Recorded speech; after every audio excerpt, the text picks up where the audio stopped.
咁喺今時今日啦，咁啊數碼串流音樂世界啦，咁其實一部 audio grade 嘅 Switch 咧，絕對係一件咧不能或缺嘅配件啦。咁其實佢除咗係可以咧咁啊作為一個分線器啊，咁啊提供額外嘅一啲網絡插位俾多部唔同器材使用之外啦，咁其實佢仲可以咧負擔起咧降噪同埋抗干擾嘅功能嘅，咁啊為串流器材提供更加準確嘅數碼音樂信號嘅。今日咧想同大家啦介紹呢一部 Switch 啦，咁啊除咗一般 Switch 有嘅功能佢都有之外啦，佢仲咧標煙咗咧光隔離嘅功能啦，而且仲可以玩埋接地優化啦。唔單止係咁喎，佢仲可以外置加中，仲有一個咧咁啊呢個啦好靚仔嘅 LED 屏幕啦，可以無時無刻咧俾你監控住佢嘅運作狀態。咁啊而且最緊要係啲乜嘢咧？咁啊你知啦，喺而家咁嘅時勢，佢嘅價錢亦都係非常之親民，容易入口啊。咁啊喺同等價位嚟講啦，真係喺市場上咧好難揾到另外有一部機同佢有一樣咁嘅功能嘅。好啊，咁啊呢部機究竟係啲乜嘢咧？咁樣佢就係今日嘅主角，嚟自 IFI 嘅 Silent Power OmniLens Switch 啦。好啊，咁啊首先咧，咁我用少少時間啦，咁啊同大家啦介紹佢個外觀設計先啦嚇。咁啊首先咧，咁啊梗係睇背面為主啦嚇。咁喺右手邊呢一個位啦，咁你會見到咧呢度有8個咧經過光隔離處理嘅插位啦。咁啊當然啦，其實喺 Switch 嘅世界嚟講，呢啲插位係冇分 in out 之分噶嘛嚇。咁啊其實廠方咧係可以咧建議你咧就係話咧呢8個位咧係可以插一啲同 audio 冇乜大關係嘅器材咁啊，例如電視機啊、PS5 啊、咁啊 TV box 啊等等啦咁樣，咁同埋連埋你條總龍啊都可以插埋落去嘅。咁咧廠方建議咧喺插呢8組嘅器材嗰度咧，咁其實咧都係有一啲巧妙係可以咧分享俾大家嘅。咁咧我哋可以咧就將咧第一層啦，咁啊1號去到4號咧，我哋叫做一個 group 啦。咁啊另外第5同埋第8去到第8咧，可以分為咧另一個 group 嘅。咁如果你想玩進去咧光隔離呢一個嘅優勢啦，咁其實咧呢兩 group 咧，我哋係可以將佢咧平均咁分配俾咧各種器材使用嘅。好啦，假設你有2件器材啦，咁樣分啦嚇，其實我就可以建議你咧，其中一件咧就插喺咧上邊呢一個 group 嗰度，即係 S1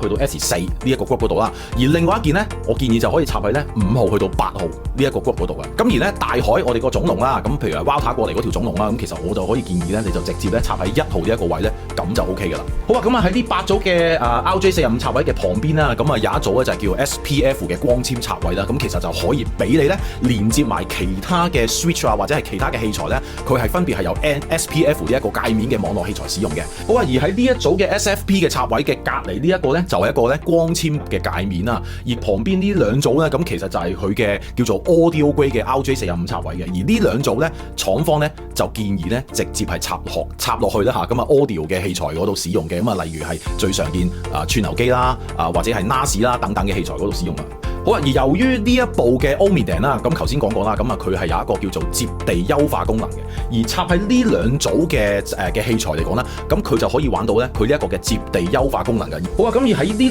2組嘅 Audio Grade 嘅插位嘅旁邊啦，咁啊仲有一組咧就叫做 M12嘅插位，咁同樣建議可以俾一啲有 M12呢個接口嘅器材嘅 Audio Grade 嘅器材使用啦。好啊，咁而喺呢一個 M12嘅插位嘅旁邊啦，就係一個 BNC 嘅插位啦。咁而呢一個插位咧就係可以俾你咧接駁咧外置嘅10M 鐘嚟到使用嘅。咁啊當然啦，咁啊如果以本身嚟講啦，喺呢一部嘅OmniLens本身咧已經係標煙咗咧飛秒嘅時鐘㗎啦，其實已經係效果已經係相當令人滿意㗎啦。咁當然啦，咁如果你話作為一個發燒友嚟講，咁一定係唔會滿足現時嘅狀態㗎嘛。咁如果你話真係想喺個聲音表現上啦，咁啊提升到另一個檔次嘅話啦，咁其實你就可以咧利用呢一個嘅 BNC 嘅插位啦，咁啊外置咧一部咧10M 嘅時鐘嘅。好啊，咁啊去到最後啦，咁啊我哋可以翻啦嘛最右手邊呢一個位啦，咁呢一個位咧，咁其實就係一個咧 DC 嘅插位啦。好啊，咁本身咧，咁呢一部嘅 OmniLens咧，佢本身咧其實已經係跟咗咧一隻咧15伏嘅電子牛嘅。咁當然啦，咁喺串流嘅世界嗰度啊，咁點可以咧唔玩咧 LPS 啦，係咪？咁其實咧本身嚟講咧，咁啊呢一部 OmniLens啦，咁啊除咗佢係可以咧支援到咧15伏嘅電壓之外啦，咁其實仲可以咧玩埋咧12伏同埋9伏呢3種電壓嘅。其實呢3種電壓咧，其實你聽出嚟嘅聲音咧，其實咧都係有好微妙嘅唔同。咁其實我自己咧就試過啦，咁啊我就比較中意咧中間落墨，我就聽過咧，其實12伏嘅電壓咧出嚟嘅聲音咧會比較平衡同埋自然嘅。咁啊再配合埋一部優質嘅線性供電，其實例如就係呢一部Casus 嘅 P6啦，咁嚟到使用嘅話咧個效能咧係直情係可以以倍數咁樣提升嘅。好啊，至於呢一部機嘅操作方法啦，咁其實你係可以咧實體咧透過呢一個嘅 menu 嘅界面咧嚟到係操控呢一部機咁樣嘅，咁啊而且咧亦都係可以透過佢一個專屬嘅 app 咧嚟到控制嘅。咁啊操作方法其實非常之簡單啦，咁大家可以參考翻跟機嘅說明書啦，咁啊或者係睇翻網上嘅介紹嘅。好啦，咁啊接下來咧，咁我反而係想重點咧介紹咧呢一部機嘅一啲玩法咧，你喺網上咧係揾唔到嘅。好啊，咁啊首先咧第一樣嘢啦，咁我想講翻啦，佢呢一個咧非常之獨有嘅一個叫接地優化功能嘅。好啊，咁起初其實我聽咧呢一樣嘢，喂都唔知啲乜 Q 嘢嚟㗎嘛，係咪先？咩叫接地優化咁樣？好啊，咁後來咧我再詳細睇翻咧，咁其實咧原來咧嗱佢呢一個嘅接地優化功能咧，主要咧有分為咧3個檔次嘅。咁啊，當你咧其實你進入 menu 裏邊咧，你會見到咧呢一個 ground 嗰度咧，其實你會見到有3個 mode 啦，咁啊分別就係 RF、DC 啦，第一個 mode 啦，第二個 mode 係 RF 啦，同埋第3個 mode 咧係 ISO 嘅。而呢3個 mode 所出嚟嘅聲音咧都有微妙嘅唔同啊，咁啊真係玩樂性亦都係非常之豐富嘅。好啊，咁啊第一個 mode 啦，咁啊第一個 mode 就係 RF-DC 呢一個 mode 啊，咁其實咧佢主要嚟講咧就係將咧呢一部機本身吸收到嘅一啲射頻嘅干擾啦，咁同埋進入嚟呢一條 DC 線嘅干擾咧，同時間將佢接地。而喺呢一個 mode 其實你會聽到咧個背景係非常之漆黑同埋寧靜啦，咁啊人聲咧咁非常之出啦，同埋個細節亦都係好飽滿嘅。好啊，咁而第二個 mode 咧係一個 RF mode，而呢一個 mode 咧其實淨係咧就將咧呢一部機嘅一啲接收到嘅一啲射頻嘅干擾接地嘅啫，而 DC 係冇接地嘅。呢一個 mode 嚟講咧，你會聽到咧嗰種嘅 3D 立體感係非常之強啦，前後嗰種嘅包圍感亦都係非常之豐富咁樣嘅。好啊，咁啊最後呢一個 mode 啊，即係呢個 ISO mode 啦，咁我估佢嘅意思即係 ISO 嚟啦。咁好啊，喺呢一個 mode 嚟講咧，佢就唔會將嗰個射頻干擾同埋個 DC 接地嘅，完全係將佢分離咗啦。好啊，而喺呢一個 mode 嚟講咧，你會聽到咧個背景咧個寧靜度啊，同第一個 mode 比較咧係略為爭啲啲。咁而 3D 嗰種嘅立體感咧，亦都唔及第二個 mode 咁強烈嘅。咁但係喺呢一個 mode 咧，咁其實我會聽到咧，尤其是中頻嗰種嘅人聲咧係非常之突出啦，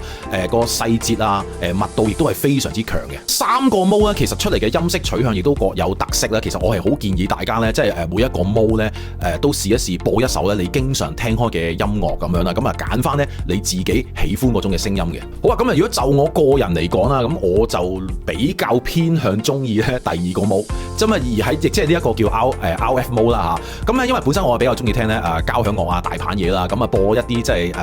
大動態嘅嘢嚟講啦，因為由於佢嗰個3D 啊嗰種嘅包圍感非常之強烈啦，聽起嚟真係好有現場嗰種嘅感覺。而另一個玩法啦，我發現啦嗱，雖然咧呢一部機咧原廠咧佢係有配一個腳架啦，係可以好慳位地俾你咧，即係咁樣直立式咁樣棟喺度啦。但係我自己試過咧，直立式擺放同埋我而家咧咁樣咧平擺放咧，出嚟個聲音效果係好大嘅分別嘅。因為咧點解我會留意到咧，就係話咧，因為我本身咧將呢部機咧，你將佢反轉咗，你會見到咧喺下低咧，其實喺4個角咧都打咗咧一個十字嘅。其實我就唔係好知點解咧呢個十字嘅意思係點啊？咁但係咧我估計嚟講下呢個位置咧係可以俾你咧墊一啲咧墊片咧嚟到提升效能嘅。咁我自己咧最後咧就墊咗咧Tikulan 嘅D-Lamp Pro 嘅呢一隻嘅墊片啦，對準啲十字，對準呢4個十字咧咁樣放上去嘅。我發現咧其實放上去之後咧，中頻嗰種聲音嗰種嘅豐潤度咧係大大咁提升嘅。嗱，你試咗平放之後咧，你絕對咧你係唔再願意咧係將呢部機打動放，因為真係差別好大好大。好啊，咁喺最後咧，其實我都試過咧係插過落咧呢一支最近都非常之人氣嘅嚟自 Acoustic Rewind 嘅呢一支嘅 RLT1K 嘅接地降噪端子落去啦。咁因為呢部機你知啦，咁有8個加埋2個，咁成10個位，你實有好多閒置嘅插位咧係可以咧玩到呢一支咧接地降噪端子嘅。咁咧我自己試過咧就將呢一支嘅端子咧就插落咧 Audio Grade 嗰2個插位嘅其中一個啦，因為我始終呢部機我自己淨係接一部串流機啫嘛，咁啊剩低有一個位咧，咁我就將佢試過插過落呢一支 RLT1K 落去啦，插咗落去咧係非常明顯嘅，你會聽到成個音場嘅左右嘅闊度係會提升啦，深度亦都大咗一個碼，而最緊要一樣嘢咧，人聲嗰種嘅線條感啦係更加細緻嘅，呢一支嘢咧即係絕對係呢一部 Switch 嘅一個最佳拍檔嚟。咁啊有關呢一部 Switch 咧，其實仲有好多嘢咧，仲可以同大家分享嘅咁樣。咁啊大家其實有興趣嘅話咧，咁啊可以再咧 WhatsApp 我哋咧，咁啊再詳細咁樣傾啦。咁好啊，咁其實今日呢個分享就去到呢度啊，咁啊記得啦 like 啦 subscribe 咁啊介紹多啲朋友啊 subscribe 我哋嘅 channel 啦。咁我哋下一集再見，拜拜。